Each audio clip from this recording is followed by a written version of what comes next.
यार पूजा, अगर मुझे शादी करनी है ना, सबसे पहले मुझे जॉब छोड़नी पड़ेगी। क्यों, क्या दिक्कत हो गई? यार मुझे लड़के वाले देखने आए हैं, मुझसे पूछ रहे हैं आपसे कुछ सवाल करने थे। मैंने बोला हाँ, हिंदी में जारी रखने के लिए 1 दबाएं, फॉर इंग्लिश प्रेस 2। ये जवाब है मेरा उनके लिए। इतनी कॉल सेंटर में मैं घुस गई हूँ ना। हद पता है कब हो गई? जब लड़के ने मेरे से पूछा कि आपके कुछ इंटरेस्ट है, और मैं उसको बता रही हूँ कि आपको इंटरेस्ट लेना चाहिए क्रेडिट कार्ड में। मैं उसको वहां क्रेडिट कार्ड बेच रही हूँ, सिल्वर के फायदे, गोल्ड के फायदे, आप प्लैटिनम लो। अब तो आपका मेरा रिश्ता होने वाला है, मैं आपको और फायदे दूंगी। मैं क्रेडिट कार्ड बेच रही हूँ होने वाले क्या कर रही हूँ मैं?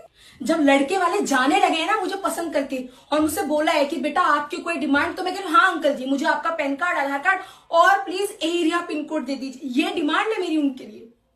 और लड़के ने मेरे से पूछा कि मुझे कुछ क्लियर नहीं हो रहा, कुछ क्लियर करो। तो मैंने कहा मैं एरिया मैनेजर को भेज दूंगी आपके। वो मुझसे रिश्ते की बात कर रहा है, मैं उसे क्रेडिट कार्ड पे क्रेडिट कार्ड बेचे जा रही हूँ। तूने मुझसे पूछा था ना कि तेरा लास्ट ब्रेकअप क्यों हुआ, मैं तेरे को